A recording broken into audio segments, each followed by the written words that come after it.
right, so just a few quick Zoom notes for those of you who have or have not done these before. We do ask generally if you aren't speaking or presenting or an interactive portion, we do appreciate folks muting their microphones just so we don't get feedback or extraneous exterior noise. We're going to be having a few presenters today, so generally speaking, if you have a question as we go along, we'd love for you to enter it in the chat box. And we'll hopefully get to those more towards the end. So feel free to type them in anytime. And then we'll hopefully have some time for those questions to go along at the end. And again, if you haven't, we're happy if you want to put your information, your name and where you're from in the chat box as well, just so we have a general idea about who's here with us today. And we would like to thank you all for joining us in our first virtual workshop for the Collections Care and Conservation Alliance. And so I'm going to turn it over to Darlene Bialowski, who's going to talk a little bit more about CCCA. Darlene. Yes.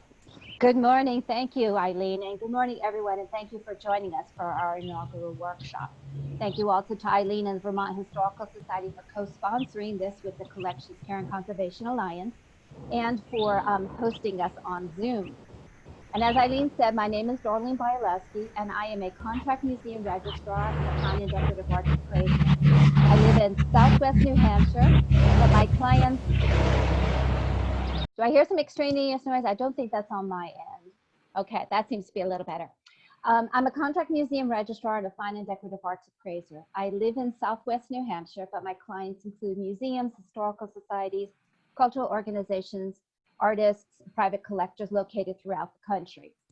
I have worked in the museum field for over 25 years in institutions such as the Pocumtuck Valley Memorial Association in historic Deerfield, Massachusetts, as well as being the registrar for the Springfield Museums in Springfield, Mass.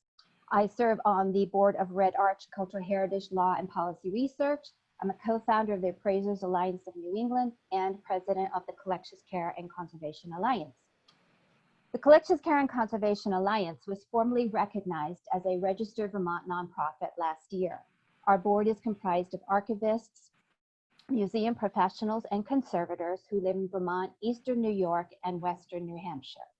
The CCCA, as we commonly call it now, is a network of professionals working together to support the conservation of our region's cultural heritage, collections, and materials by way of providing information and education to individuals and entities caring for art, artifacts, historical records, and other collections.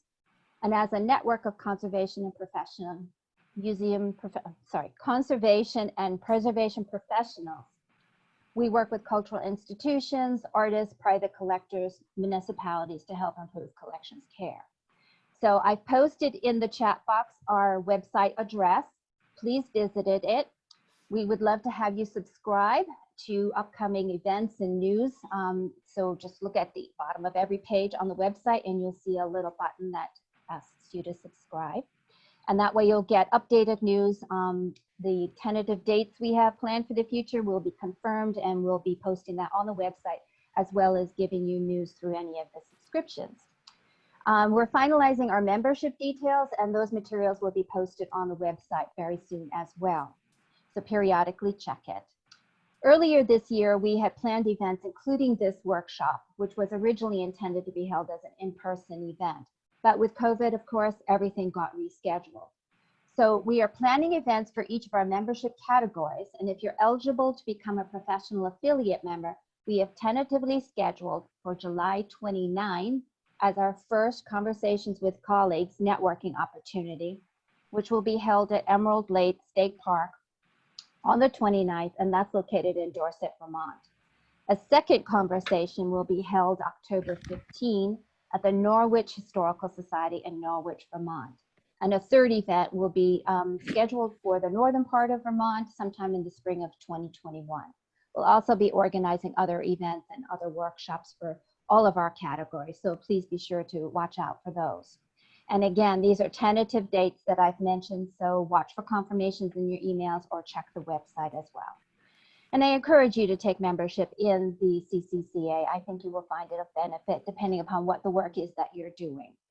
And now, without further delay, let me introduce you to our panel. all three of whom sit on the board for the CCCA. Rachel Oneff is director of the Vermont Historical Records Program based at the Vermont State Archives, and administration, records administration.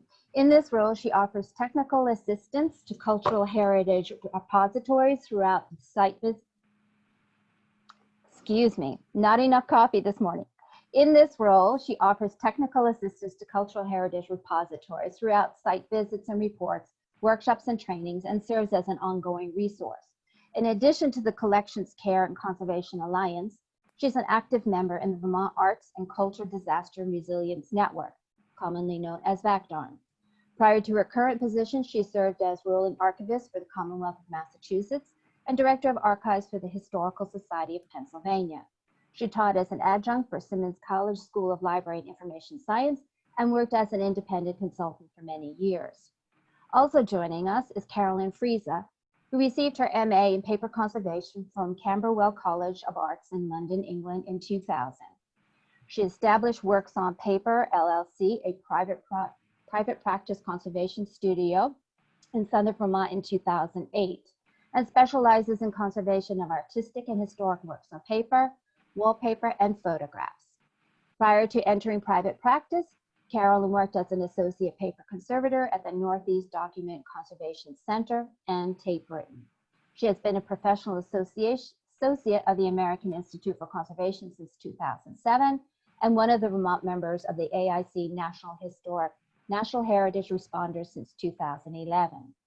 Carolyn currently serves on the board of CCCA, where she's also vice president, and is on the board of the New England Conservation Association. She's also an active member of VACDARN.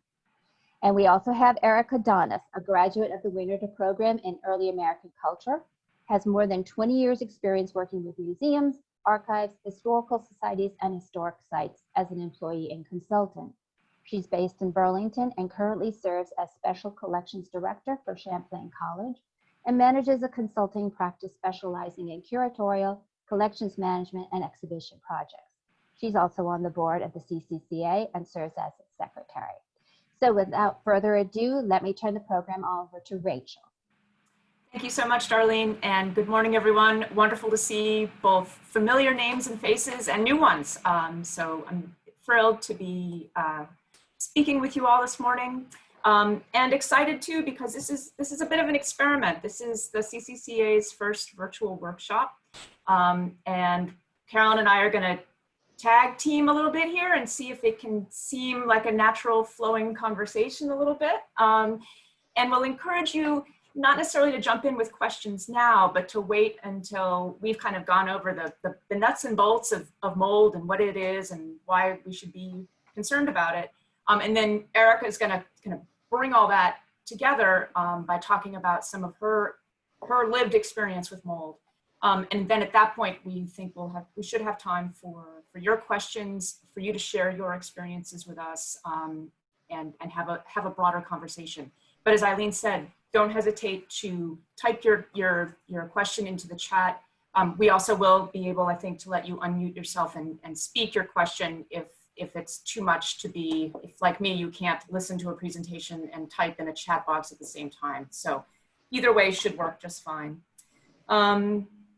So Carolyn, do you want to we don't have a formal poll set up for this, but Carolyn, do you want to quiz people about anything at this point? Sure.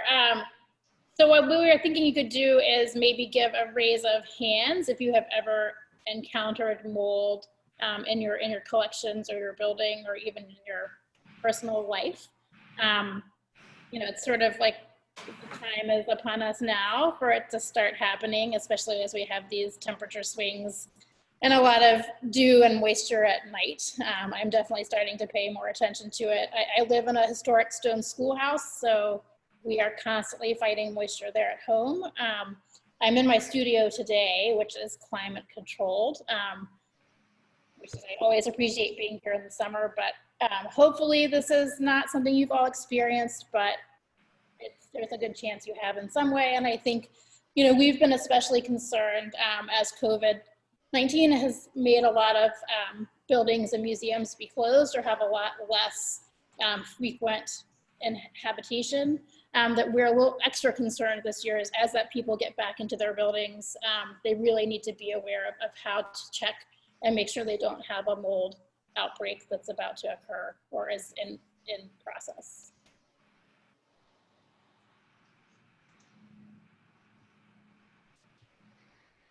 How do I raise my hand? Hi, Tom. You got to turn on your video or make it do a thumbs up sign or something. Oh, I'm sorry. I thought I was muted. And we can talk at the end too, you know, if you have specific experiences that you want to ask us about, there should be plenty of time to do that as well. So I guess without further ado, I'll sort of jump in here to our presentation. I'm hoping you can all hear me. My dehumidifier is not the quietest, but not the loudest. So hopefully it's not coming through my audio. But I want to start off by sort of just very briefly talking about what is mold.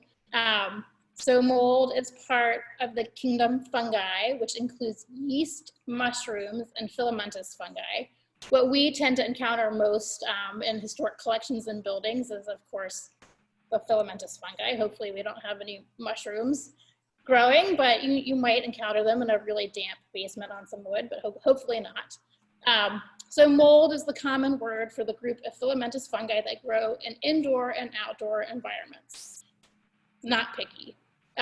Mold and other fungi acquire food by absorption, and they secrete enzymes that break down the cellulose materials around them, which is why as a paper conservator, I'm especially worried about them and aware of the type of damage they do. So basically the way that mold works, it will digest or eat the material on which it grows. One question that we get fairly often is, you know, what is mildew? And mildew is not any less bad than mold. It's just mold in an early stage of growth. That's something else to be aware of. And I think we all sort of know what mold and mildew smells like. So, you know, you can rely on your sense of smell as well as visual clues that you might need to look around closely and make sure you're not having a problem. So molds multiply by producing microscopic spores that easily float through the air. Molds are part of the natural environment and they can be found everywhere. So they're everywhere around us right now, whether we're indoors or outdoors. However, this is the sort of the key point that I'm sure some of you are aware of, but the way to prevent a mold growth and outbreak is to control the moisture. Mold cannot grow if there's not moisture present.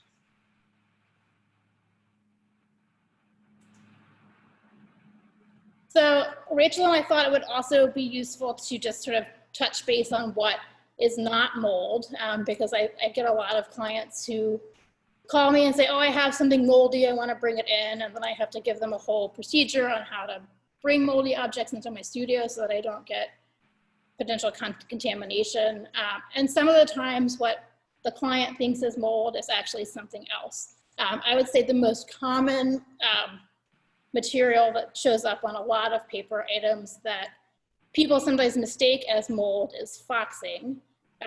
Foxing is one of those things in the world of conservation that we're still not 100% sure what it is.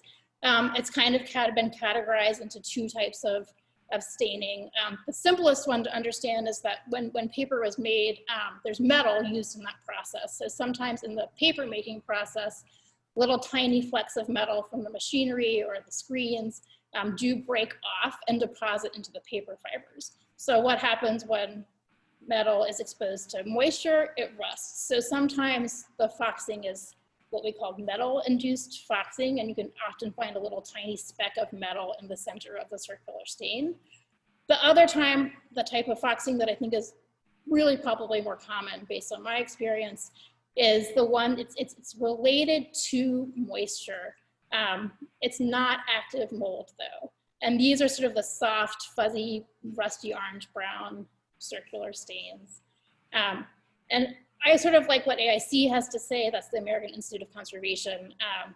And their definition is, it may be easier to define what foxing stains are not. They are not the mold stains with or without surface growth, which severely deteriorate the paper and cause a variety of colorations. They are not offset stains from contact with another paper or printing ink or acid stains. So something to be aware of. You can certainly have mold and foxing together, but if you just see foxing, that doesn't mean you're having a mold outbreak. Acid and water stains, I think these are usually fairly more straightforward to identify as not being mold, but the family record on the left, those round stains are from wood acid stains from the knots in the piece of wood that was behind that piece of paper in its original frame. Doesn't really look like mold, but just throwing it out there. Water stains, the two portraits on the right, there are some pretty dark water stains. I think, again, these are fairly easy to identify as not being mold, but I would say if you have pieces in your collection that do have water stains, it is a good idea to look and see if you see evidence of mold growth, because if you see a water stain, you obviously know that that paper was wet for some time. Heavy soiling.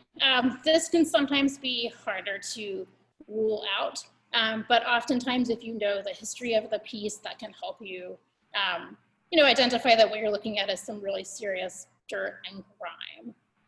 The object on the left is actually a metal sign. We don't often treat non-paper based things, but this is one that we did treat here. And it was in a service station for most of its life and was just incredibly dirty. The book on the right is a original edition of Peter Rabbit. And it had a lot of grimy fingerprints and dirt just from many years of being handled. So Carolyn explained that what mold is, this filamentous fungi, the fact that it's latent in the environment all the time. It's always present. So what makes it grow? What makes it what we often call a mold bloom? What makes it start to send up those little filaments? And it must have a couple ingredients. It must have something to eat, and it must have moisture. And moisture is really the most critical factor in determining whether that latent spore is going to start to reproduce. And it can grow on virtually any type of organic substance. And we're most familiar probably with the leftover food in the back of the refrigerator that you discover 2 months later that may have all manner of fascinating molds on it. But it does like things that you would have in your collections as well, including paper and textiles, which have a lot of inherent moisture within them. This inclination toward bloom, toward growth, can be exacerbated if you have no ventilation, if your air is very stagnant, and if there's not much light either. The different types of light waves can help keep those mold spores dormant, and in the absence of them, they'll start to grow. The higher temperatures can also be a major factor, especially in combination with humidity. So these are the things that you have to bear in mind that you need to try to mitigate against in order to try to keep that bloom from happening. And you can probably think about your storage space and identify immediately some issues you might have. If it's a basement space, you're probably going to have moisture concerns. Light may be dim. You may not have much airflow, but there are things you can do, tools you can use, appliances you can plug in that can help to make it less of a friendly environment for molds to grow.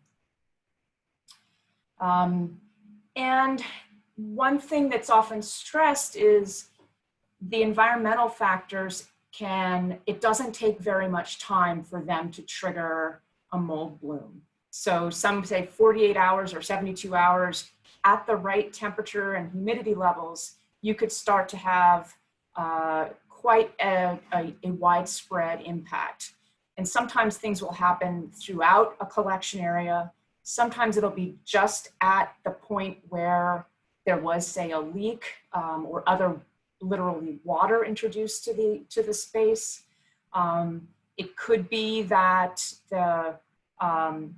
that it's only certain types of materials that seem more prone to mold.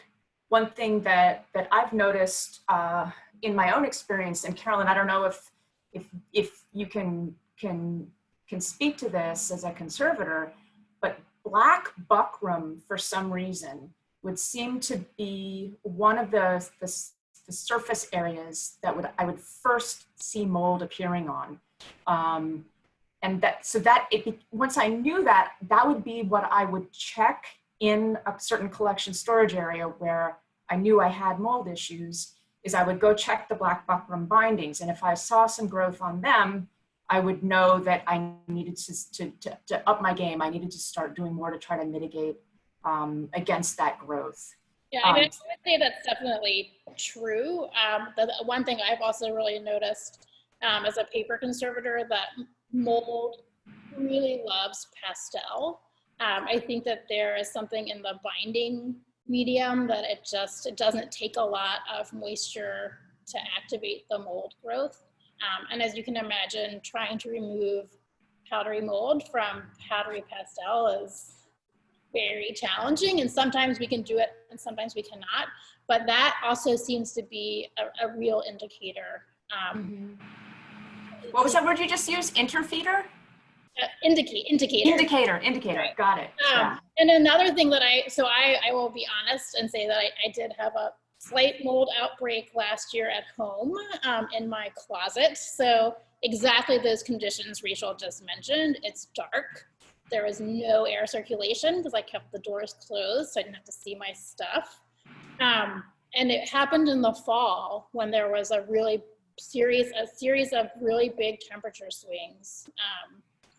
And the other thing that I noticed, which we know this is true, but it was really incredible to see, is what a big role dirt and soiling plays. Like I could see like on my bags or like my leather bags or my clothes, like actually like fingerprint areas.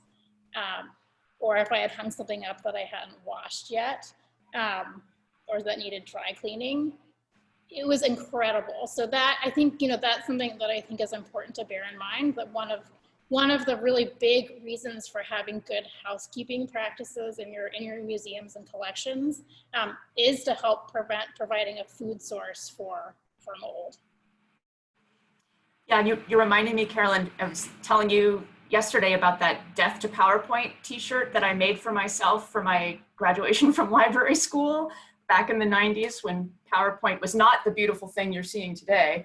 And yeah, I pulled it out recently and it's got a lot of mold. And where's the mold? It's in the armpits where I sweat because I put it away without having washed it, because if I'd washed it, the felt letters would have run and would have ruined the shirt. So yeah, that soiling and how clean is something when it gets stored away is another really important thing to think about. And the importance of good housekeeping, whether it's getting your textiles to a certain level of cleanliness prior to storage, or some sort of routine for going through your stacks and doing stack maintenance, wiping down shelves, wiping down bindings, wiping down boxes.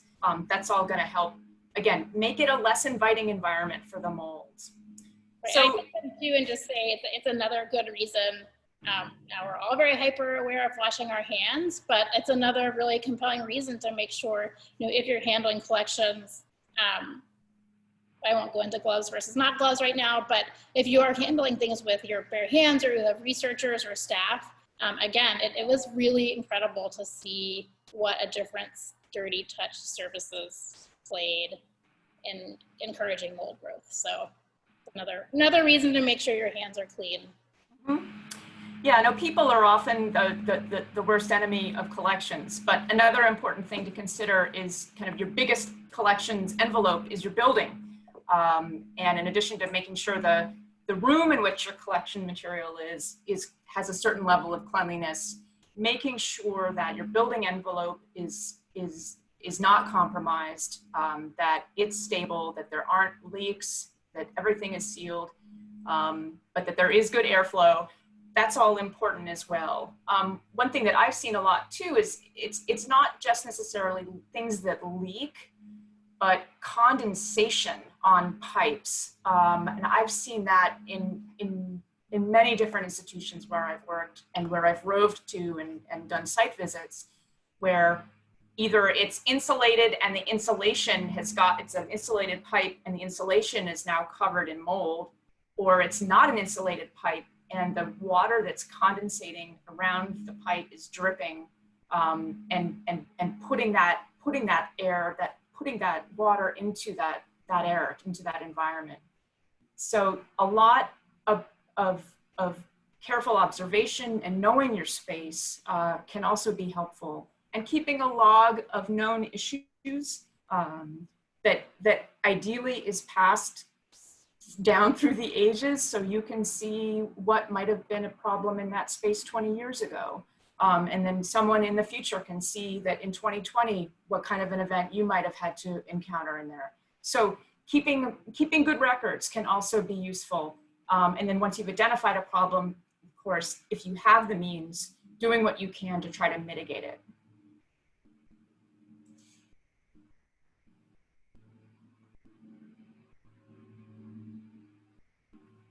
Unmute myself. So I sort of, again, to touch base on what Rachel is saying, really knowing where to look proactively for potential sources of moisture in your building. Moisture is in the air. I think one of the things we'll talk about later is the importance of trying to monitor your environment, especially the relative humidity. And I personally really feel like even if it's an inexpensive one, it's still better than nothing. It might not be the most accurate, but it will give you an idea at least of when your humidity levels are going up and down. And that's really a key indicator that you're having a problem. So moisture can also be in the objects or your collections itself, or themselves, especially things that absorb moisture, which is many types of materials in historic collections, but especially things like textiles and paper. Moisture is going to be in the mold itself. It has to be there for it to grow. And then moisture can be in the building or your storage materials. I think that's something we sometimes forget about, is that, yes, we're putting all of these wonderful collections in archival folders and boxes, but those paper-based materials are also, that the storage housings are made of, are also absorbent of moisture. We don't really recommend storing things in plastic bins most of the time, partly because the opposite can happen there. You can create a micro environment. A little bit of moisture can get in there and then be trapped. And I've definitely seen that happen. So that's just something else to be aware of. But again, we're gonna say this over and over again. The key player that you're trying to keep out is moisture. And here it is, condensation. Again, to go back to what happened to me personally last year. My family owns a very small cabin right next to our home in Chester, and nobody had been staying there for a month. And I went down there the same weekend that I noticed mold growing in my closet at home, and every window and door, every glass surface was covered in condensation like that. And sure enough, I opened up the front door and there was mold everywhere, all over the furniture, all over the floor, the carpet, the couch. And that, I don't think I took photos of that, but that was just, I will say it was not a couch that we bought. It came with this cabin, but you could see all of like the food and dirty handprints were just like covered in moldy bloom. Really gross. So condensation, if you see condensation anywhere in your building, you know you have a problem that needs to be addressed right away, and start looking for mold throughout the building and in your collections. This photo in the center there shows water damage in a basement, and you can see there are some dark blotchy mold growths on the wall, sort of circular greenish brown blotches. Just to point out, thank you, Rachel. Oh, sorry, yep. Right. The white, sometimes when you have a water event, you will see white deposits. If they're sort of hard and crusty, you're probably not seeing mold, you're seeing mineral deposits. And we see that sometimes on paper-based materials that have been in frames, and some of the components from the frame itself has gotten wet, and that will migrate in. We'll see it with things that have been hung on a wall with plaster. You'll start seeing those white mineral deposits. But that's not to say mold growth itself can't be white. It can be lots of different colors. But if you see those hard, crusty deposits, it's minerals, but that's a good indicator that you've had a moisture problem. That last photo just shows very obvious water staining where there's been a leak in the exterior wall. We as paper conservators always really encourage people not to hang historic materials on an exterior wall, because especially here in New England, again, it's those big temperature swings and condensation events that can cause all kinds of problems. Yeah, and I don't know if any of you have had experience looking behind a framed item or a piece of furniture against an exterior wall and finding either mold or a condensation behind it, because that's something I've experienced. And I think that's often a place where you see mildew. I think as more and more things are framed with the dark dust covers behind them, you can really see those outbreaks happening pretty quickly. And that's something to check for, if you're really being on top of your monitoring game and you have things hanging on an exterior wall, periodically throughout the summer, take a couple of things off and look and see what's going on back there. Yeah. So why is this a problem? Why do we worry so much about mold? What's the concern? And first and foremost, I know we've been talking mostly making allusions to collections materials, but we really want to stress that the most critical issue about mold is the potential impact it has on your health, on human health. It can be toxic.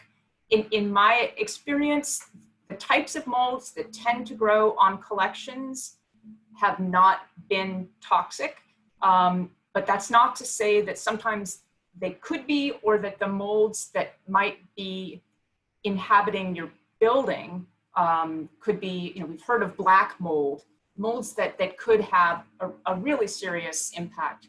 But even if it's not, a serious effect, it does pose quite a risk. They also do, obviously, as we've been mentioning, as we'll go into more detail soon, they can be really damaging to the materials, and both structurally and aesthetically. And especially, textiles and paper are some of our most hygroscopic materials in our holdings. They're going to be able to absorb much more moisture than many other types of artifacts or objects that are harder, that are also organic materials, but are not going to be allowing quite as much moisture to flow in and out of them. So one thing, and it's fun, with doing this within kind of the time of COVID-19, it's in some ways there's some parallels in that people respond really differently to mold. Some folks will have absolutely no reaction whatsoever. Other people can get swollen up, and some of the swelling can happen in their throat, and they'll soon have trouble breathing. If you have any pre-existing conditions like asthma or other types of allergies that have got your histamines up and activated, it can be a further trigger. So it's hard to know how it's going to interact with people. And this was something when I was director of archives at HSP, we discussed, because we had a room where we cleaned collections for mold. And then once they were cleaned, we were offering them up to researchers in the reading room. And we decided that we needed to include a statement on the finding aid and in the box of the collection with that material itself, to make sure that people knew, both at the time when they were thinking about looking at it and then at the point when they're actually at the box, that material had been known to have had a history of mold. Because again, as Carolyn said, those spores are still there. We've deactivated them. But for someone who's extremely sensitive, that might even be enough to trigger some sort of reaction. So thinking about how you share information with your researchers, with your users, whether it's materials on exhibit or things that you're presenting in a reading room, that's something to keep in mind, that there's kind of a right to know, and how do you present that to people? Can I jump in for a second? Please. And say, so yeah, I also, whenever we treat moldy materials here, we add that to the treatment report and print something out to go in the storage box and folders if it's a collection that's going to be used.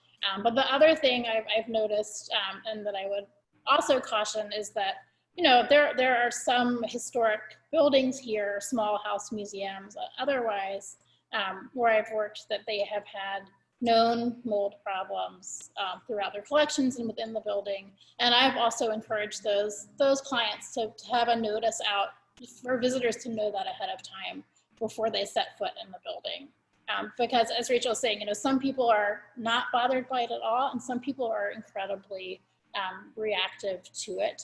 And I will say that when I started in conservation, I was not at all reactive, and I worked on a really large collection of moldy 18th century Italian manuscripts in a fume hood, and later we learned the fume hood was not running as well as we thought, and I did, after that point, become more sensitive to mold, whereas before I was one of those people that never noticed. So it is a real thing that can happen, that you can become more reactive to it over time, the more you're exposed to it. Yeah, and that's absolutely something that I've been told ever since I was in library school. And I think I think there are certain types of molds where I will now get a certain response. And we've probably all had the experience of walking into a space and just, you know, your nose starts tickling, your eyes start to burn, maybe your throat starts to close up and get scratchy, you know, that you get, your body is sending signals that this is not a good environment. I'm not able to breathe properly in here. So, you know, obviously listen to that and remove yourself from that situation. But it's an occupational hazard and something to be aware of if you do work closely with collections materials, that there is this sense that over time you are going to probably develop more of a sensitivity if you didn't have one at the beginning. So again, preemptive things like wearing a mask, wearing gloves, washing your hands, not touching your face when you're working with materials that you think might have had mold or have a mold issue happening right then, all things to think about doing.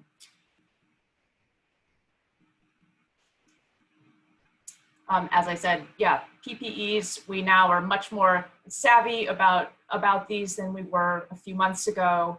And it could be, you know, you could take it to the point of wearing some sort of Tyvek suit or goggles to protect your eyes from the spores. And the N95s, once they're more widely available again, will give you an appropriate level of protection. And some sort of disposable glove, nitrile are preferred. Some people have allergies to latex. So yeah, you wanna be aware of the space you're entering into. And I'm not saying necessarily that you need to kind of suit yourself up every time you go into your storage space, but certainly if you know there's an issue and you're going to investigate further, absolutely take precautions. And for people who are sensitive, consider maybe throwing a mask on before going into the space, even if you're just going in to retrieve some material. So I'm going to jump in and talk a little bit about when not to go in and start dealing with things yourselves.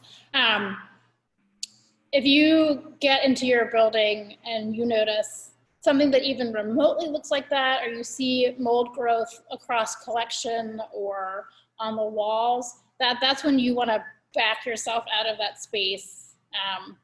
Don't go back in there without wearing the necessary PPEs. And you want to get on the phone and call a conservator, and you want to talk to a mold remediation company.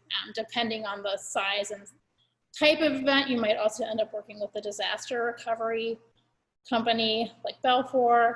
I have worked on a handful of projects, mostly involving historic wallpaper, where the buildings had been closed up, and the owners went in after months of not being in there. And I worked on a project in Rhode Island with a hand-painted late 18th century wallpaper, and the historic home had been closed. The caretaker, I think, had forgotten to go in, and the family went to the house to open it up for, I think, Thanksgiving, and there was mold on every surface in the house. So I was contracted by the mold remediation company, and we did wear Tyvek suits, and I took a change of clothes. I did not eat in that space. I was pretty horrified to see that some of the other workers, when they were taking their breaks, it was like, oh yeah, we don't have to wear PPEs anymore. I'm just gonna eat my sandwich and have my mask off. I took myself out of the building. I think, you know, after major events like hurricanes, where things are wet for a long time and it's summertime and it's damp, that's when you tend to see more serious mold outbreaks like this. But you know, just depending on the condition and contents and materials of your building, it can certainly happen. And I think, again, you know, we just really want to urge that everyone err on the side of caution. You know, conservators of all types, we are here to help you figure out what to do if you encounter even a small amount of mold in your collection or a big outbreak in your building. And again, that's one of the roles that this organization will play, CCCA, and the National Heritage Responders. Again, we're that part of my life that's more aimed at larger scale events, but that's another resource. If you ever have any sort of major or even moderate mold outbreak, you really want to start by calling some professionals and finding out what the next best steps are to stabilize the building. Carolyn, they're mowing the lawn right outside my window, so I might ask you to keep going if you don't mind. I will just jump in and say that one thing that we have here in Vermont is a statewide contract with Polygon, which is a disaster recovery vendor. So if you do have collections materials that are impacted by mold, you can call them and contract with them at the rates that have been negotiated with the state. And I'd be happy to share more information about that with anyone. Yeah, and I will also jump in here and say, so more commercial-based companies like ServPro, can't think of that, there's a couple other ones in this region, they are not necessarily the people you want to handle your historic collections. You know, we've tried to do as much outreach as we can to say, you know, if you're handling an art collection in a private home or any sort of cultural material, you know, these are the conservators you want to contact first, because you don't want to have your historic cultural important materials treated the same way you might treat your administrative office materials. So that's something else to be aware of. I've been doing more and more work through ServPro that's based out of Keene now that they know I'm here. It's all about outreach and educating them. So I just wanted to jump in and say that as well. There are different methods that you want to use for different types of materials, for sure. So Rachel, you want me to sort of jump in and go over this? Okay, so I will talk about really briefly the types of paper materials that are commonly damaged by mold. I guess my universal comment is it's not that picky, as Rachel and I were saying. It does seem to like some materials more than others. So like the black buckram cloth and pastel, but it can certainly grow on any type of paper surface. Those are just some examples. Or leather, it loves powdery mildew, loves to grow on leather. So that's another good thing. If you know you have leather in your collection, that's a good place to look to catch an early outbreak of a mold problem. To get back specifically to how does mold damage paper? So it does a couple of different things. Now, as the mold is growing and thriving and eating, it's digesting the cellulose fibers, it's digesting the sizing in the paper, it might be digesting the adhesive or certain types of media. And as that happens, moldy areas are often accompanied by very weakened paper fibers. Sometimes the mold has attacked the paper so thoroughly that what's left basically feels like wet toilet paper. It has no structural integrity. Whereas an unaffected area of the same piece of wove paper is very strong. So you can really see this firsthand, just how structurally damaging mold can be. It can cause damage to the media. Again, with the way that it attacks pastel, it will make these little hard deposits and kind of eats away the binding media. And then you end up with these little tiny divots a lot of the times as it's taken that material away. One of the questions I get a lot as a paper conservator, if I'm doing a treatment where there's any kind of staining, we always say stains will be reduced, but may not be eliminated entirely. Certain types of staining, like water stains and foxing, tend to respond better to the types of treatments we can perform. Mold staining, if I know there's mold staining on an object, I pretty much tell the client it's very unlikely that it's going to reduce. Every now and then you get lucky and you can sort of reduce it a little bit, but most of the time those coloration changes are permanent in terms of what we can safely do to try to remove them. And they can be incredibly colorful. They can be pink, they can be yellow, they can be green. I think the most common one we see tends to be that grayish black or purplish black, but you can get some real interesting color variants. So how can a conservator help you? So conservators are trained to deal with mold on historical collections and cultural objects. I was gonna say, we do have Michelle Pagan, who's a very experienced textile conservator and CCCA board member here with us. So Michelle, if you ever want to chime in and sort of make some specific comments about textiles, please do. We're happy to have you here with us for this workshop. But again, if you get into your collection, or let's say someone wants to donate something to you that has mold growth on it, in that instance, I would encourage you, before you take that item into your building or collection, that you contact a conservator first and sort of talk to them about what to do to ensure that that object, if you really do want it to come into your collection, doesn't then spread mold to other things within your building and collection. So we're always happy to provide advice over the phone or email, and now we're also used to doing video chats. I've been doing that with some clients on some times when normally I would have gone and done a site visit, but instead we're doing it all through our smartphones. Again, like I said, we might make a site visit to assess, why are you having this problem? Because one thing I tell clients all the time is there's not really any point in you sending your collection here to me to have treatment for mold remediation if it's going right back into that same building environment. The mold is just going to come back. And that's one thing that we've noticed over the years, is that collections, materials that have had mold breaks are much more susceptible to have them again than materials that have not. So that's something to bear in mind, that if you have mold in your collections, you really have to address the environmental conditions in the building first, before you start worrying about the individual objects within that collection. We can provide guidelines for preventing mold outbreaks, and that's part of what we're going to do in this workshop. But conservators can make specific recommendations based on your building's details. We can provide training for staff or volunteers, which is something I've done a couple times recently here in Vermont, working with local historical societies to do safe mold remediation when they can.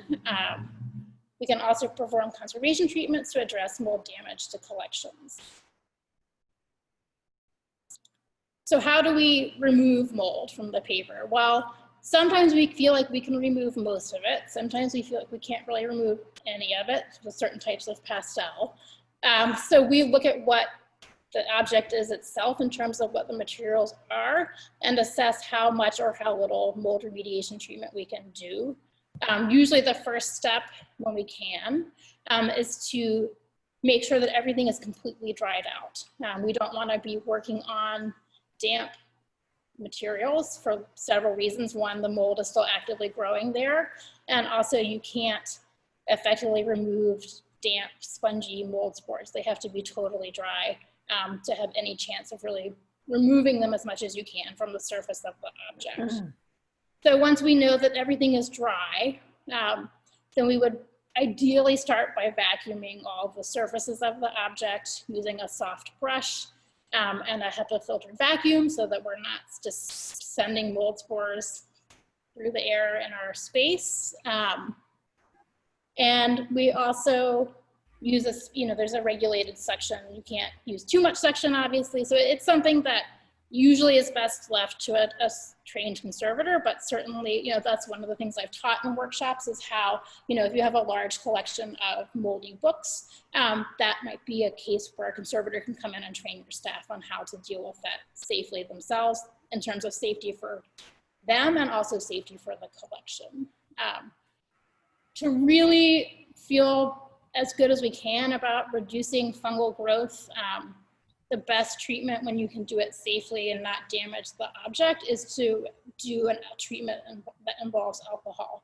And that essentially dries out the structure of the mold cells so that it can't be active anymore until it gets reactivated by moisture again. But that's something that we can only do that when the media is gonna allow us to do it. So I'm just going to show a couple of examples. This was a Sheen Calais engraving from 1854. And you can see, maybe Rachel, you can use your mouse, the sort of white fuzzy growths there. This one, Sheen Calais, I won't get into the details, but getting these wet is generally not advisable. So this was just a dry treatment where I went in with a tiny brush and a small nozzle on the vacuum cleaner after I'd vacuumed everything overall and sort of tickled all the little mold growths off the surface of the paper and printing ink. And this is, again, a time where it has to go back into a dry environment to prevent this from happening again. This is one where we were able to do much more in-depth treatment, the dry vacuuming, surface cleaning, and then a series of wet treatments, including the alcohol bath. And then this one had a series of stain reducing treatments. And in this case, the gray, blackish mold stains did reduce much better than I had expected, but they are still there.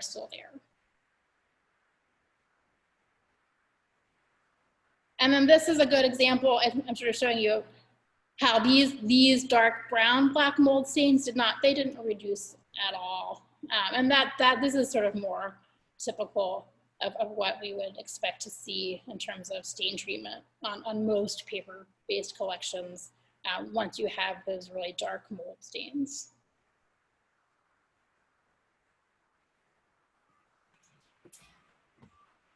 Thanks for jumping in there, Carolyn. Dave has now taken the lawnmower around the corner, so I feel better about speaking again. So what you can do to prevent mold outbreaks, this you probably should already know by what we've talked about in the last almost hour. You want to control the moisture any which way you can. And if you can't, try to find some other place to store materials. The best thing to do is to not just rely on what you feel in the environment. I mean, we certainly can, that's a good indicator, but if you could get some sort of data logger that, or hygrothermograph or temperature and humidity monitor, you can get, as Carolyn said, better to get a cheap one that does a decent job of being accurate than to not have one at all. So $25 at the hardware store should get you something that will monitor the temperature and humidity. What it won't do is necessarily store that information over time. So you can go in spot check and see what it was.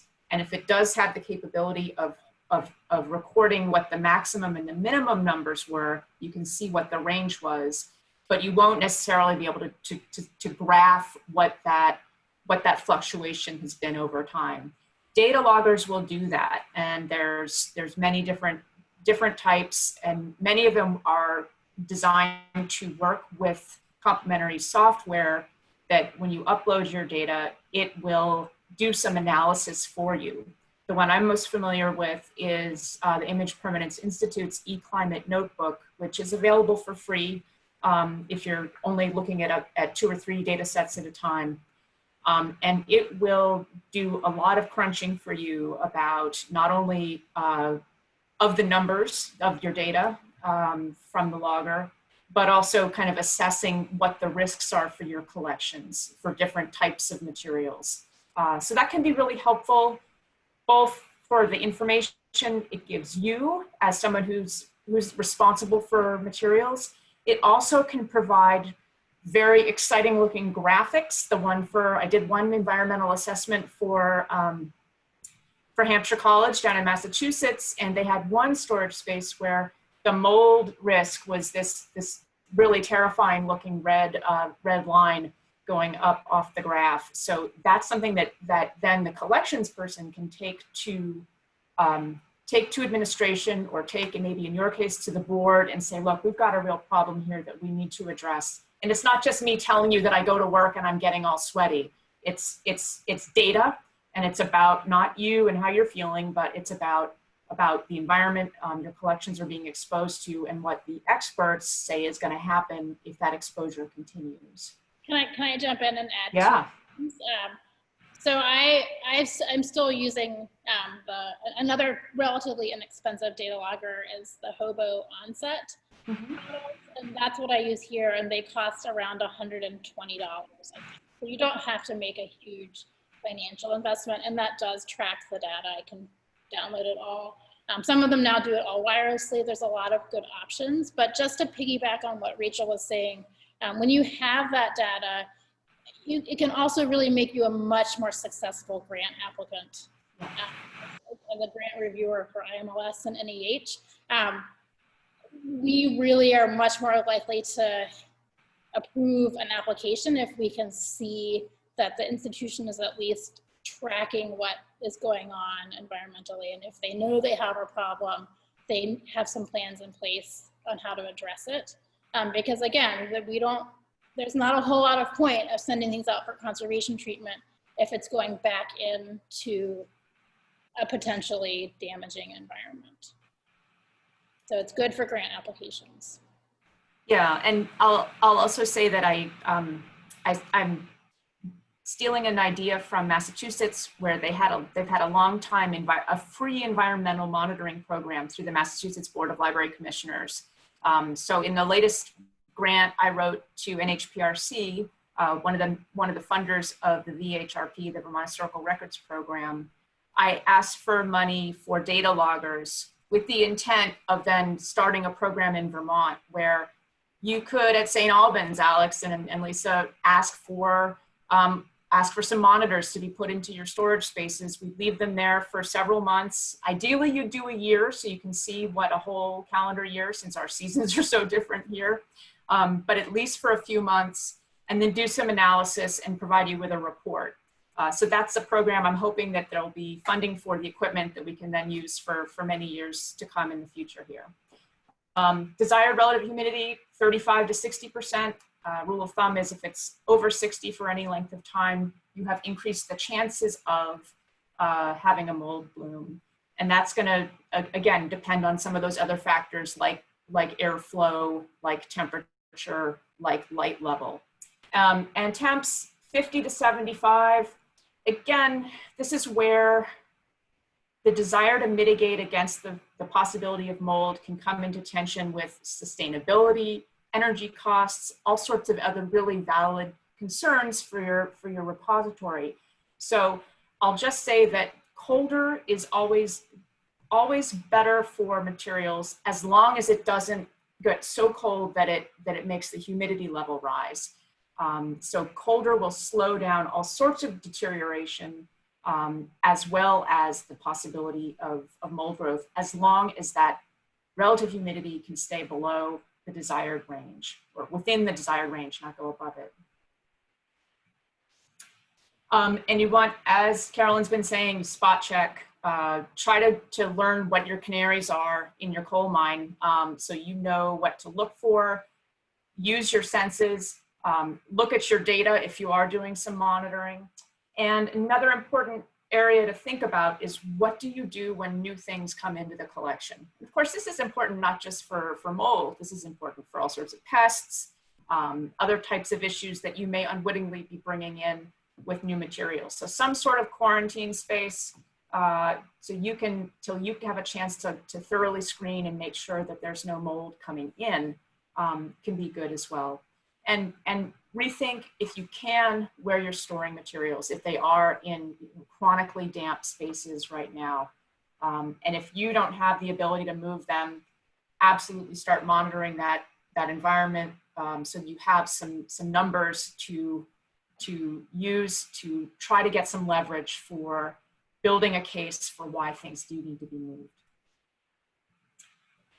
And know what you're dealing with. And as you know, Carolyn's house is stone, and those are going to kind of bring in the moisture and then just kind of hold it, and then they'll sweat a little bit. I mean, it's going to be kind of a cold and clammy environment, which, you know, the cold can be great, but the clamminess can also be less desirable.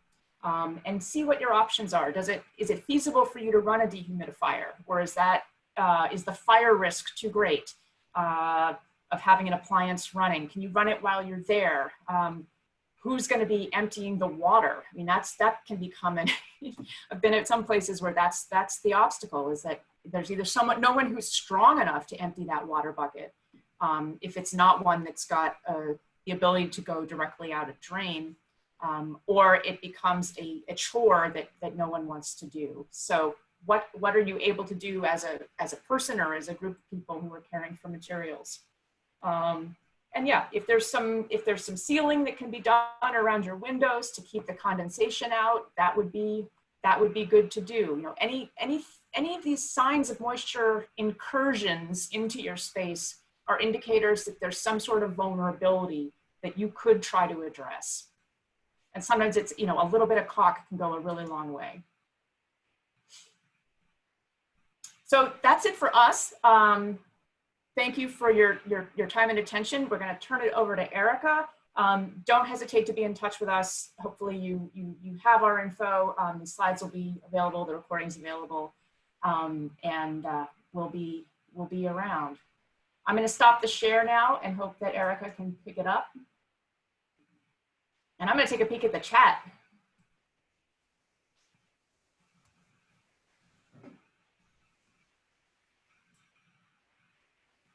Eileen, I am ready for you to make me the host. Thank you.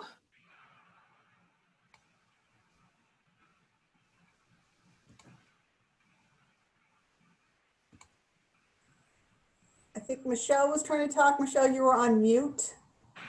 We didn't hear you.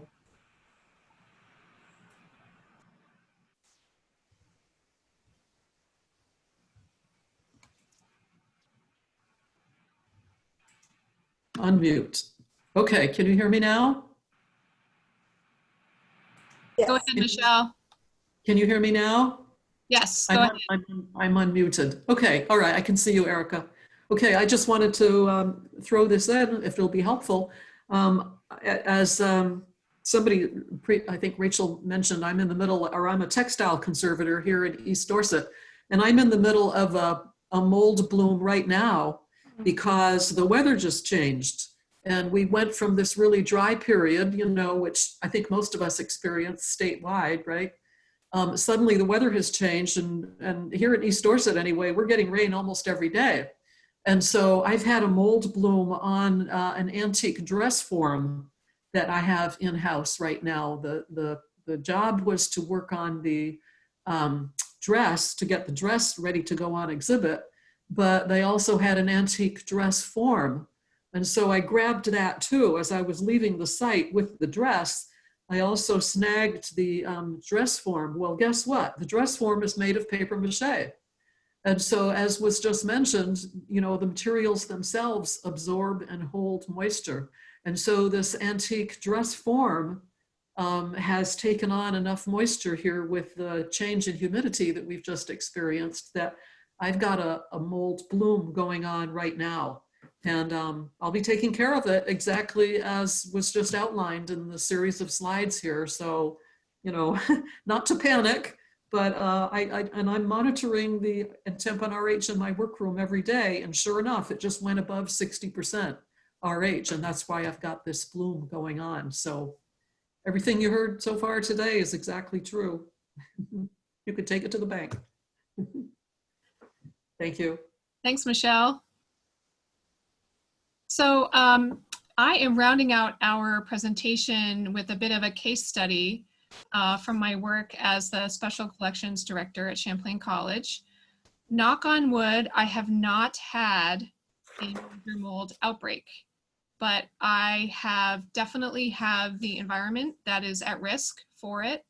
And I definitely have collections that have come in that I am concerned about. So I'm going to share with you some steps that I've taken, some of which are extremely low budget that I think anyone would be able to replicate. And then also some thoughts about what maybe we can do in the future to move the needle from maybe good to better to best. So I manage a special collections program at Champlain College, which includes the college archives, tons of paper-based materials there, tons of documents, printed material, tons of photographs in all sorts of different formats, lots of textiles as well, and also some local history collections, same kinds of media. So I've got a collection that's very heavily skewed towards paper and textiles, definitely some major at-risk materials. And I'm lucky enough to work in this gorgeous library building, which was built in 1998, which is on the Champlain College campus. However, when the building was constructed, there was no conscious plan for special collections. Special collections was not designed in as far as a reading room space or storage areas. So I've kind of retrofitted a bunch of spaces for my use. I have a reading room and then right now a bunch of storage closets. So I've got collections on 4 floors of the building. And unfortunately for me, and I suspect for many of you, a lot of my stuff is below grade. So I'm in the basement, which is 1 floor below the main entrance. So the first thing that I did when I recognized the situation when I first started working for Champlain was to invest in, actually not maybe invest, because I picked the pretty cheap monitors, just the regular temperature and humidity monitors that Rachel and Carolyn were talking about. You can buy at the hardware store first, and then eventually upgraded to a data logger. So I have several of these in different storage areas so that I can monitor the temperature and humidity. And when I first arrived, very little funding. With that temperature and humidity monitor that I got at the hardware store, which had no way just to automatically record information, what I did was I went around with a clipboard on a regular schedule and just recorded the data that I was seeing so that I could graph out myself over time what was happening. And then a couple years after that, I got the funding for the type that you see on the right, which are the PEM2 monitors. And those have a USB port. So you can take your memory stick to them and download the data on a regular basis. And then I'm definitely have been using the eClimate notebook software that several people have talked about. And I want to show you the data recording that the graph that eClimate notebook spit out for me. This is 1 year of data for my primary storage space. So first of all, you can see that I've got this massive roller coaster for relative high humidity. So this is pre-humidity controls of any type. You can see quite a bit of readings from above 60%, including, as you will notice, Some of those readings happening at times of the year when maybe we wouldn't necessarily think to be looking for relative high humidity. And I will point out that this is a heated space that I'm working in, that my collections are stored in. So I do see that drop in relative humidity in the winter when the heat is on. But some of you may be working or having collections in spaces that aren't heated. And I would warn you to just make sure that you're monitoring that RH in the fall, the winter, and the spring, because you can see those spikes in relative humidity, particularly in a space that's not heated in the winter, as well as the summer. Michelle, I see your hand raised. Yeah, Erica, do you know why? Why do you have those peaks and valleys? It almost looks like daily, especially during those winter months. Does that have something to do with your heating system, perhaps? Excellent question. This is because this building is primarily managed as a library, of course. Lots of traffic, people coming out, in and out, but particularly because we're an academic library setting, we have open hours and closed hours, and our building manager, logically thinking about sustainability and about energy costs, has the primary building controls set to sunset at different points in the day or over the weekends or for major holiday periods. So this was a great argument for me. I took this data to the library administration and also to our physical plan and said, this is great for energy conservation, but this is not going to work for collections. So I've had partial success in that I was lucky enough that although I am in a retrofitted area, the main room I use for collection storage is on a different zone. So they were able to change the settings for that zone so that I have constant settings throughout the year rather than those off and on periods. Okay.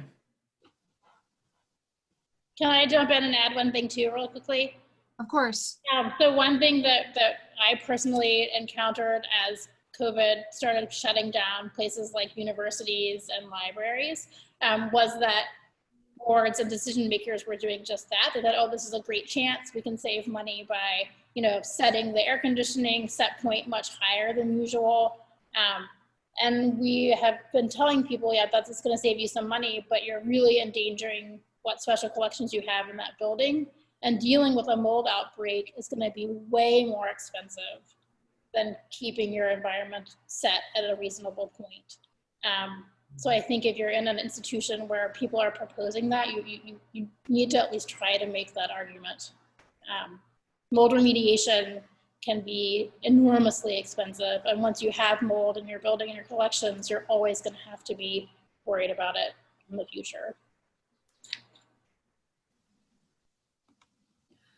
Okay, so I'm going to walk you through kind of a few years of strategies for dealing with this relative humidity issue that I have.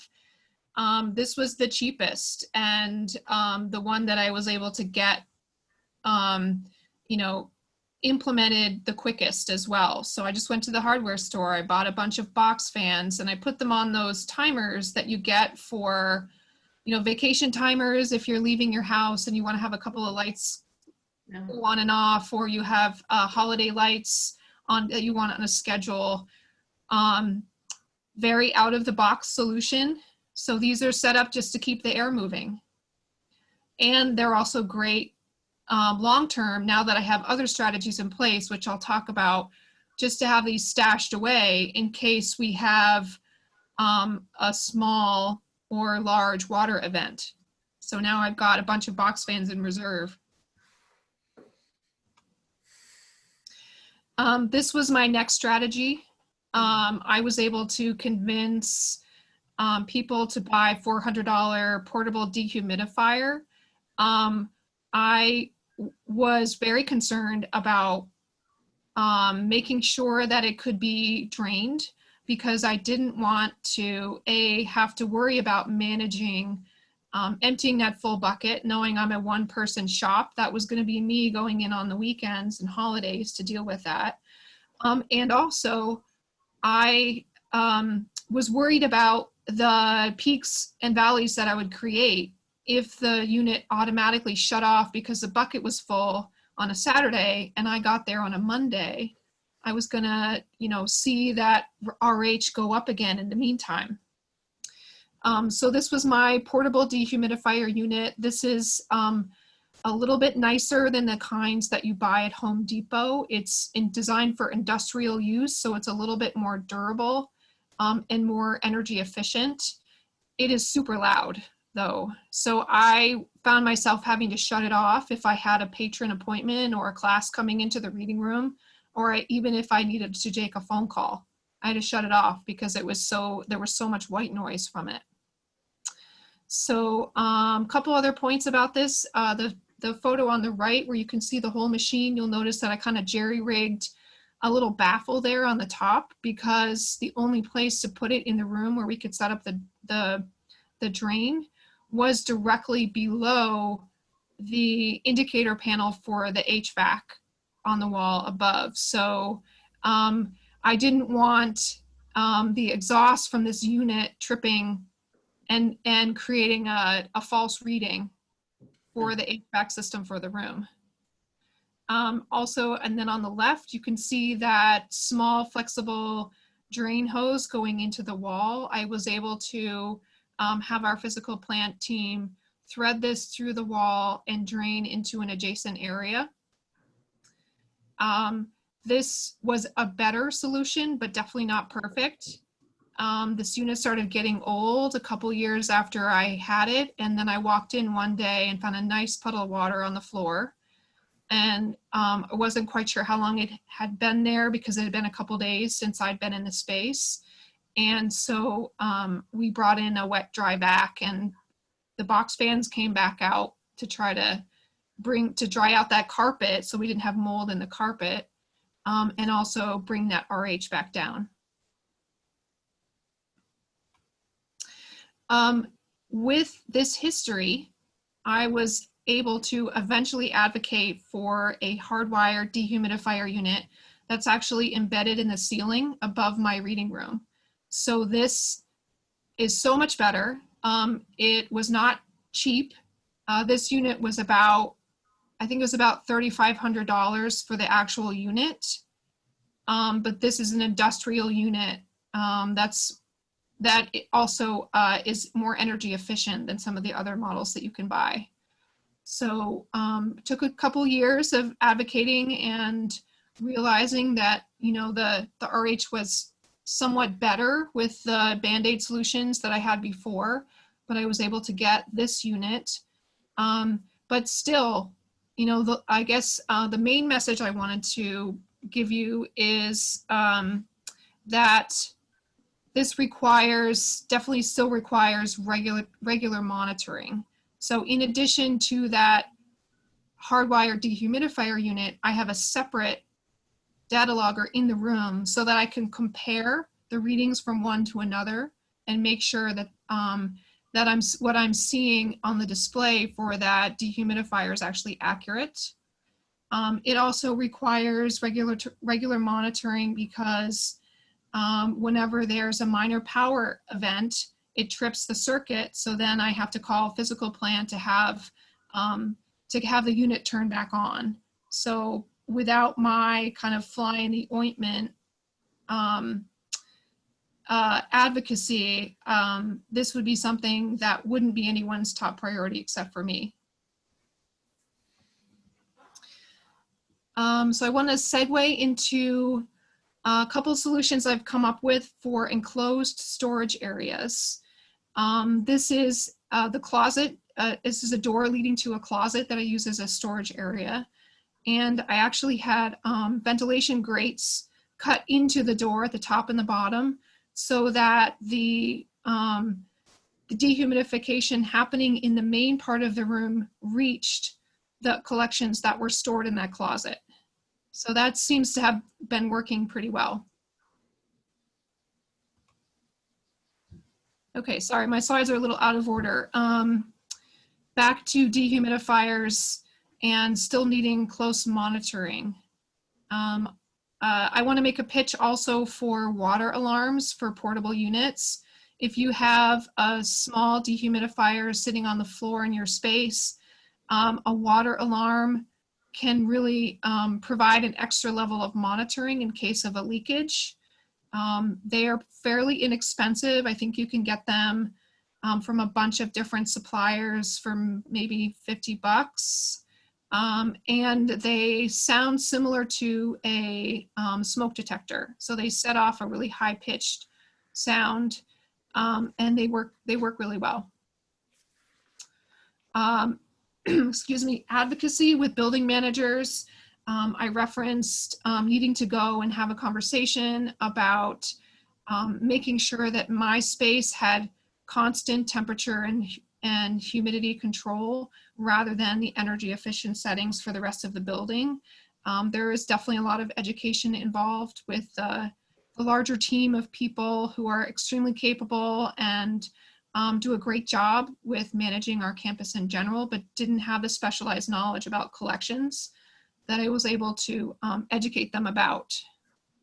One other thing about data loggers is they do have a lifespan. You want to make sure that that you can either replace the cheap hardware store variety on a regular basis, or that you send out your data loggers for recalibration. And this is something I'm grappling with now because the PEM data loggers that I bought probably about 8 years ago now, the readings are way out of whack, but it costs $150 each to have them recalibrated. So now I'm going back to square one and thinking about maybe going with a different model that's less expensive and just replacing them on a regular basis.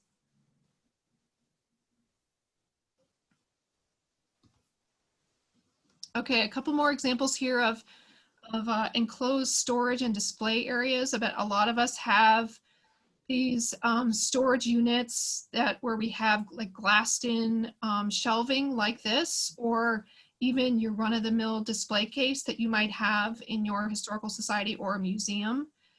You have a little enclosed space with the potential to create a microclimate, not a lot of ventilation often in these spaces.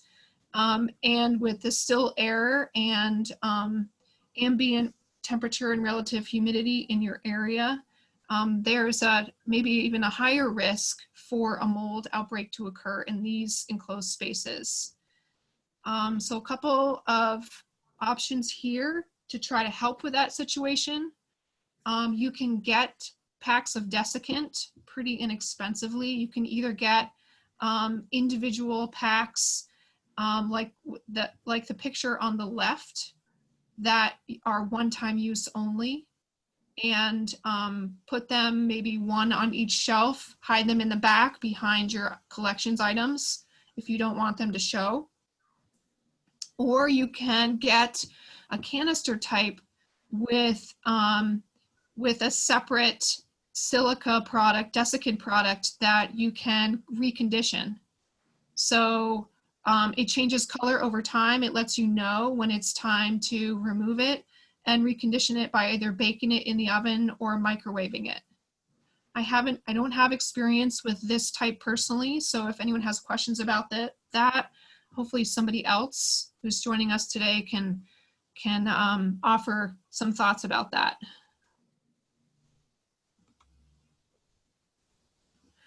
Okay, and one other thought that I've had about storage is to just avoid containers that are completely sealed. So I stay away from plastic totes. First of all, I stay away from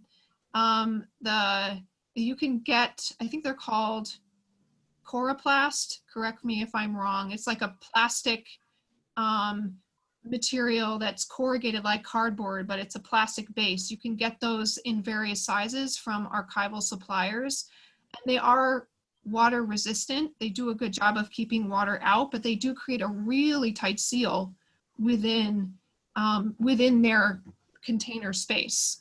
So because I already know that I am dealing with high RH in many of my storage areas, I decided not to use those. The picture on the left is an example of a carton of manuscripts that is something that is restricted for a period of time based on the arrangement with the transferring body within Champlain College. And I've seen other repositories that will seal off boxes like this with packing tape, or even do that plastic shrink wrap over them so that they can guarantee that no one's been inside and tampered with those materials. But I'm really concerned about creating a microclimate. So I'm using just a regular cardboard, acid-free cardboard carton that I know is going to be a little bit more breathable. I have those handholds enabled in the box for two reasons, both for ease of access and transport, and also because it creates a little bit more airflow. Yeah. Michelle? Yeah, Erica, I can add this too. I think you're making the right choice there to stay with cardboard, because I remember from a fire mitigation workshop that I participated in, oh, it's got to be 10 or 15 years ago, but I never forgot it. They did a simulation of a fire, and we literally, this was down in Rockville, Maryland at the National Fire Safety Institute, I think it's called, down there in Maryland. And they did this for AIC, the American Institute for Conservation. And they did a mock-up of a fire inside a big hangar kind of building. And they encouraged all of us museum professionals to bring objects in various storage containers like this, and like plastic containers, you know, all kinds of things, and put them in this fake building that they put together. And then they burned the fake building for us inside the hangar that we were in. And it was quite shocking to realize that in a fire, plastic containers are going to shrink. And any documents or textiles or anything else that you have inside a plastic container, when it comes to fire, at least it's going to be, I mean, think like shrink wrapped, but 1,000 times thicker, you know? And yeah, then when let's say the firemen arrive and they're dousing everything in sight with water, these corrugated paper document or boxes and storage units really react quite well and hold up for quite a long time during the rescue process. So I tell you, I never forgot that. Like I say, this was maybe 15 years ago. So I just want to give you kudos. I think you're absolutely doing the right thing for staying with cardboard containers. Thank you. So I just want to do a time check in with the other hosts here. I know that we're running close to the end of our workshop time and we haven't had a chance for questions. I do have maybe 3 to 5 minutes more in my presentation. But I'm happy to move on to questions if we would prefer to do that, knowing that we're short on time.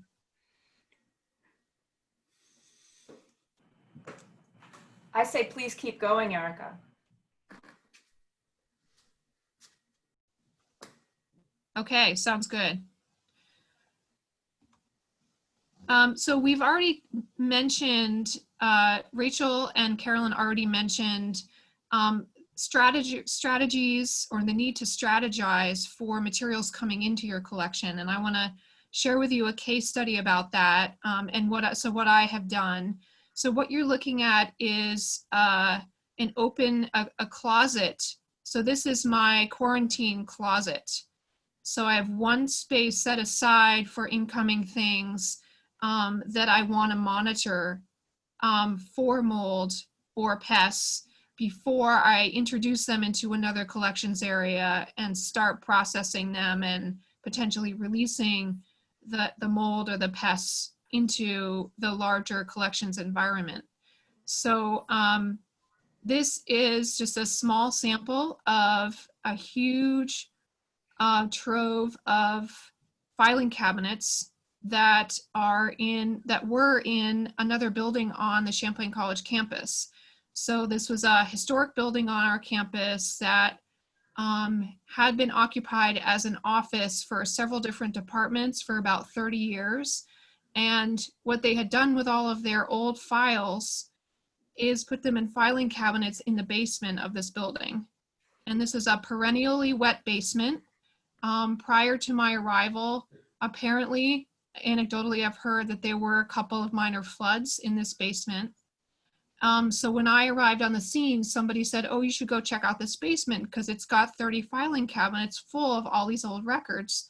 And they're no longer in use, and they might be great to add to the archives. So I walked downstairs and into this basement and immediately could smell mildew and mold in the air. Did a quick test check, opening some file drawers to kind of get a sense of whether this was stuff I was at all interested in to begin with. And then kind of sat on it for a while until I figured out what my strategy was going to be, because I was worried about, what was I going to be introducing to my collection, particularly with bringing in such a huge quantity of photographs and papers. It was going to add maybe a third of the size of my collection. Could I safely keep them long-term? Could I safely process them? Could I allow patrons to look at them safely? Was I going to be committing myself to something really expensive in the long run as far as possible mold remediation was concerned? So what I ended up doing was I hired MJ Davis, another paper conservator in Vermont. She's in the Northeast Kingdom, and she and I did a site visit, so to speak, to this basement. We suited up in Tyvek with respirators, and we went in and we did a more concentrated look and talked about strategies.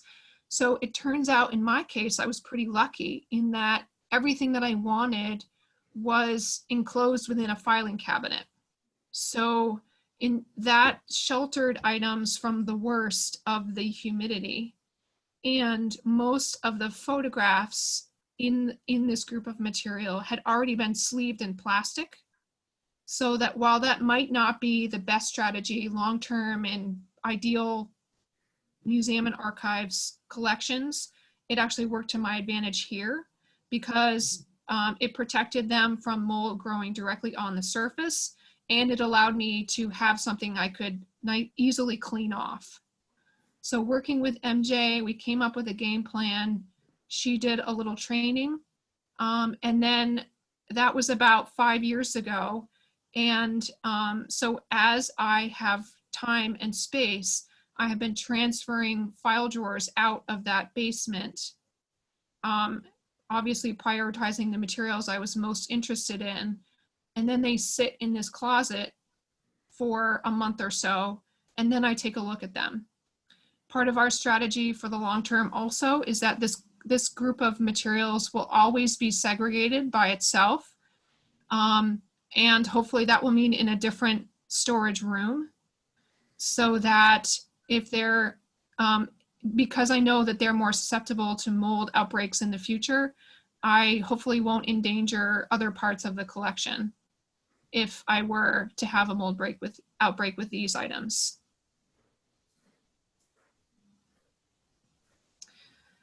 Okay, so I think that's the end of my presentation. I'm hopeful that you all have lots of questions. I'm going to stop my screen share, and Eileen, maybe you could tell me how to make you the host again, or if that's something you can do on your end. Yeah, so I reclaimed the host, and so we've got a couple questions from the chat. If you've got any other questions right now, probably the easiest thing, because we have a lot of folks, is to use the raise your hand feature, and then hopefully we can go down the list. So just a couple from the chat. Lori had a question about dealing with mold on leather books. So I don't know if Carolyn might want to address that one to start. Sure. So I see Rachel just jumped in, and she's going to say the same thing that I'm saying. Really, if you can work with a conservator or have someone come out and show you, or your volunteers or staff, how to safely do it, that's what I would recommend. But basically you want, like I said, you want to make sure that the materials, so the book and the leather and any other binding materials, are really dry. Because if it's at all damp, you're just going to be rubbing the mold spores deeper into the leather or whatever surface, porous surface that they're on. And then aspiration. So using a controlled amount of suction from a vacuum cleaner with a special attachment to lift the mold spores away from the leather or the paper. And there are different attachment tools that are better than others for certain types of mold or objects. Sometimes what we recommend, and this is what I did in a workshop for a historical society here that had a large mold outbreak, is you can vacuum through polyester window screen so that you're not going to be sucking up any deteriorated leather, for example, or paper. You want to make sure you're not doing damage to the objects you're trying to remove the mold from. So there are safe ways to treat it. But again, I just want to emphasize that there's really no point, or there's not a lot of point in doing the mold remediation if those books are going right back into the same storage environment. Okay. Because that mold's just going to come right back the next time the humidity goes up. Can I just ask specifically? So yeah, that's great. I'm sort of a one-person show. I curate a small collection in Gilmanton. And so I empty the dehumidifier and run the fans and keep things going.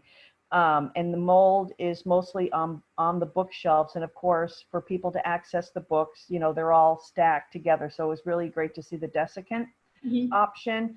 But what is the best way for me to dry the book out first? Unfortunately, I lost power and I had to log back in, and I think I may have missed that. But do I take the books out and lay them in a bright spot, or lay them in the least humid spot in the museum?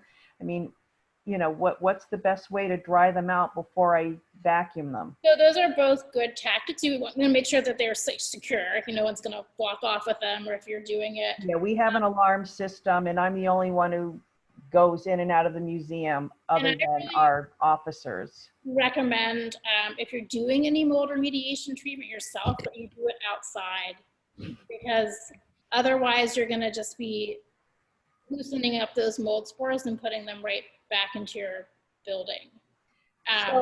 So is it, so I would take a table outside and lay the books out in the sun? Or you could let them dry. Yeah, I mean, what I would probably recommend is, if you can do it, is to set them up. I don't know if I can show you with this, so that they're fanned and they're supported. Oh, okay. Yep. Great. A little bit of air circulation. If you have a dry space in your building, this is sort of where, to get back to what Erica and Michelle were saying about plastic bins. You know, sometimes when I take in a moldy collection of books, especially, I start off by putting them in a plastic bin, but I don't put the lid on. I put To contain it. a piece of fabric over top that can let the moisture out. I did kind of a fun experiment where I took in some books that had mold damage that had been in a very damp house, and I put my RH monitor in there, and sure enough, it shot right up to 70. So another way to do that a little bit safely, more safe, is to put them in even a cardboard box and fan them and let them stay in a drier environment. Okay. You know, whether or not it's reasonable to do that outside, I mean, you have to stay out there with them, is what I would recommend. It has to be not a windy day or a humid day. Right. That's always a challenge when scheduling these types of workshops, is the weather is really a key factor. And you want to make sure that you're wearing a mask and gloves. I would recommend changing your clothes, putting those clothes in the washing machine when you get home. You know, and that's something that I'm happy to provide some more specific guidance on when you're ready to do it. Okay. But that's sort of the gist of it. But again, you know, if it's going back, it sounds like now you are controlling the humidity as best you can. And I think you'd also ask, like, how much does a dehumidifier help? It's really important when you're trying to decide what dehumidifier to purchase to look at what square footage it supposedly works in. And I would say my experience is that they're hardly ever as advertised. I don't know if others have found that, but I always go up in size. Yeah. My studio space is a big 1,000 square foot space, and my home is about the same. So I basically buy the biggest capacity possible, and keep them running continuously and draining. And they make a huge difference. I mean, to go back to my home again, like I did not turn it on last night because I forgot. And I went downstairs and it was 85% humidity. Yeah, especially now. Yeah, and you know, after an hour of running, I'd gotten it down to 58. So they make a big difference. And that's what you don't want to do, is have those big swings, but Right. yeah, that's sometimes the reality of the situation. If your power goes out, that can be an issue. You know, so there are all these things to be aware of. And I think, you know, most of us will tell you it's better most of the time to do something instead of nothing. And, you know, realistically, are we all going to be able to install hardwired systems? Probably not. You know, so you just have to do the best you can and try to monitor what the conditions are. But they make a huge difference Thank when you. they're working. So it looks like, Leslie, you've had your hand raised. I'm not sure if you still have a question or not. If you want to unmute and ask anything, you can. I raised my hand earlier for the first question we had, but, so no, I don't have my hand. Okay. Unraise it. Okay. So the next question comes from Will in the chat for Erica about fans and whether there's a risk of distributing spores by using those. Well, that's a really good question. I mean, as we've heard, the spores are present everywhere. I would say before turning on the fans or investing in them, make sure that you don't have a major mold bloom in your space, or that you have collections that have active mold, so that you're not exacerbating and making things airborne any more than they already are. My goal with the fans is in a space where I didn't have any evidence of active mold, that moving the air around was going to help prevent one.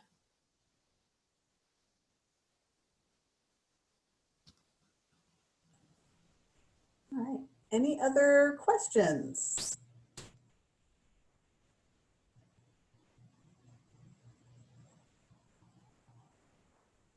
All right. All right. Well, it looks like nobody else has a question. So again, thank you all for joining us today. Thank you especially to Erica, Rachel, and Carolyn for their presentation.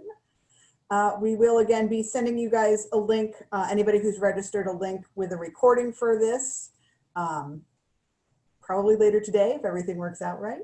And please do visit the CCCA website link that was provided in the beginning in the chat. And I don't know if anybody, Darlene, I think, did you want to wrap up at all with anything for CCCA? Sure. I'd just like to say again, as Eileen had just mentioned, to please check out our website. Hit the subscribe button at the end of whatever page you're on to get onto our list for advance notices and events. And if you, well, I'll say in a couple of weeks, we will definitely have the membership information up. And if you check out the membership information and feel that you qualify for the professional affiliate level, then please be sure to check out the dates for our conversations with colleagues. We are hoping that first one will be in July, at the end of this month, actually. And, you know, if all goes well with COVID and the economy's open, we should be able to do that, because we are in a state park. So we are out in a public area where we can abide by the 6-foot social distancing. And other than that, thank you so much for joining us for this inaugural workshop. And we hope that we've provided you with, you know, either a refresher to information you already know or some answers to questions that you have. And as Eileen has said, we will be providing the link for this recording, so you'll have it for future reference. So thank you for joining us.